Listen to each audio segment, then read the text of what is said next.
This program are the contents of a recently unearthed repository classified by the secret government, the Phenomenon Archives.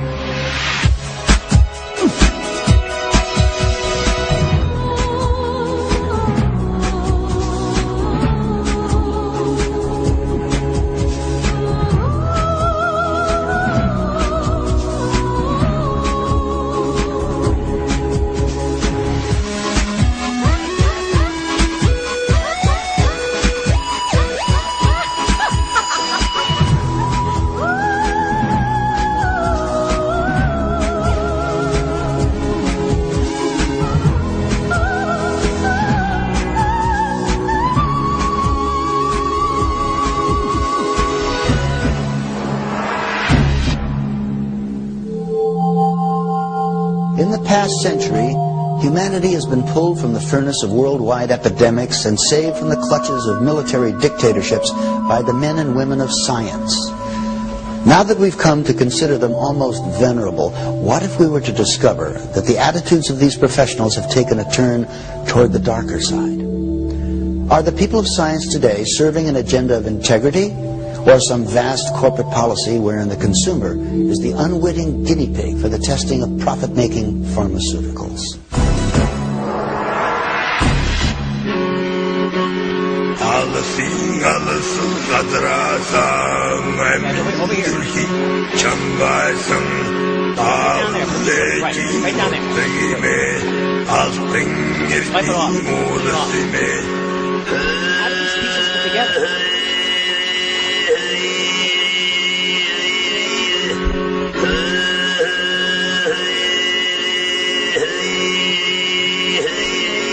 In December of 1912, Charles Dawson, a lawyer and amateur geologist, announces to the amazement of the world that he has uncovered in a gravel bed near Lewes, England, what appears to be the skull of an ancient human being.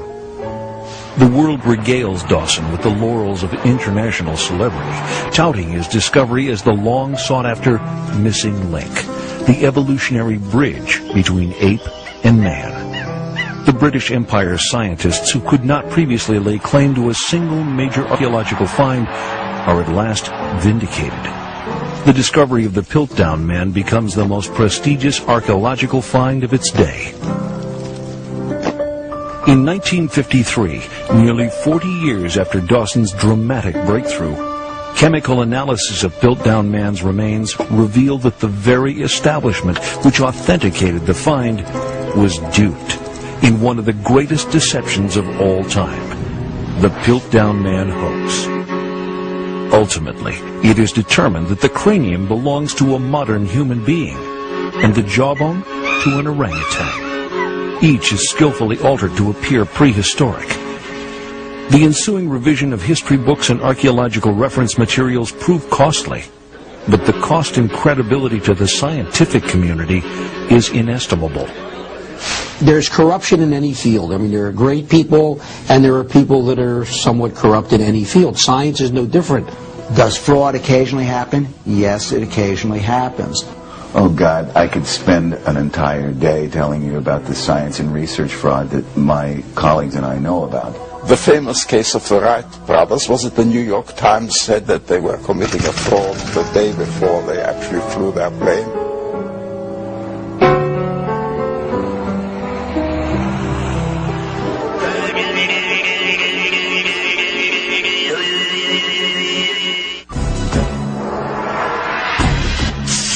Most of the disciplined rigors of science go on behind closed doors, beyond the inquiring eyes of the public. Nevertheless, scientists in their often solitary quest for new knowledge enjoy an almost hallowed admiration.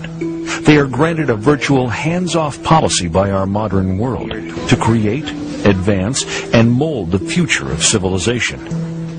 I think that the society does have the concept that scientists are purer than other people, and they're omniscient, and for that reason, they can do no wrong.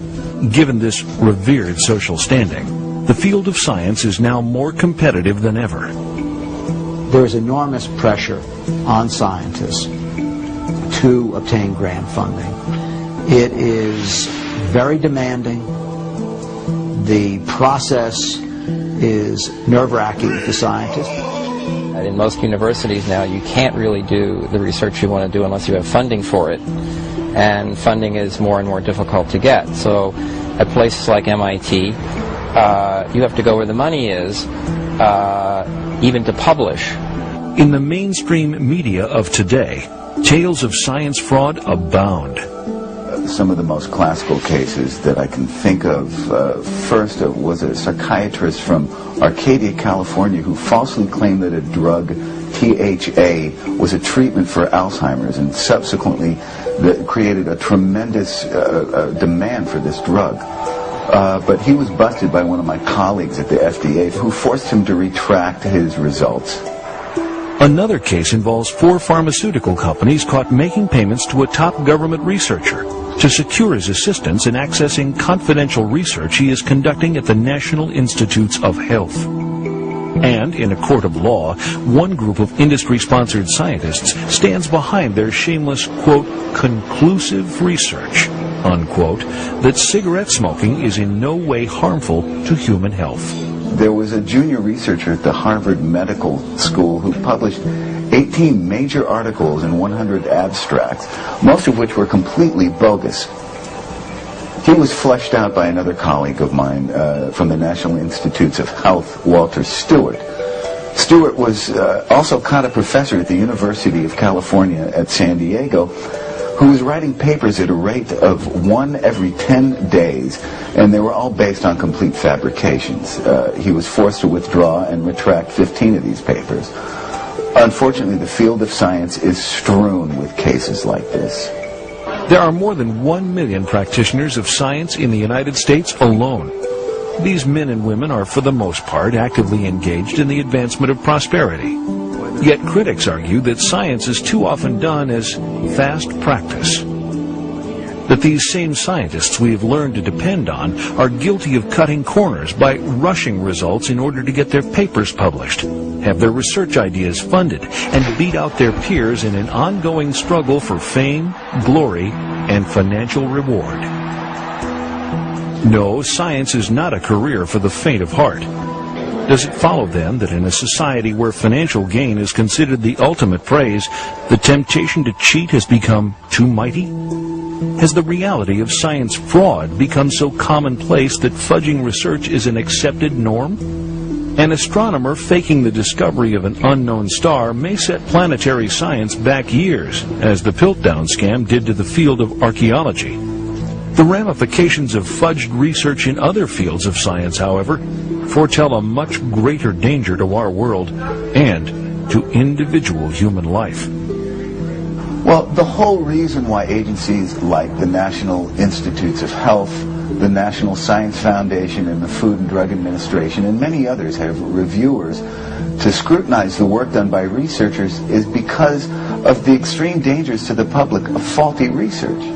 I'm aware of a number of faulty drug studies that were contaminated and biased either deliberately or unintentionally, testing certain drugs on patients with a variety of ailments that ended up as articles in medical journals only to have been retracted later. If an innocent doctor had read any of these articles, they may well have prescribed that drug to a patient and ended up making things much worse. Good morning.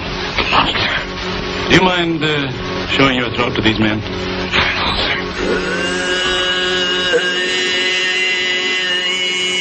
Medical research and the development of new physical and drug therapies are specialty areas of scientific study. Because the potential financial gains to drug companies working in this arena are so vast, experts complain that the tendency toward conflict of interest is increased. Such has certainly been the case in the area of AIDS research. We have multiple interest, multi-billion-dollar international companies coming into the field because they see the potential of offering the public all their drugs as the cure. Well, drugs have not been the cure. The drugs haven't been the cure for heart disease. Diet and lifestyle change has been. Drugs have not been the cure for cancer. Prevention has been the cure. I have just perfected a new remedy for locomotor ataxia. It's taken me years of research.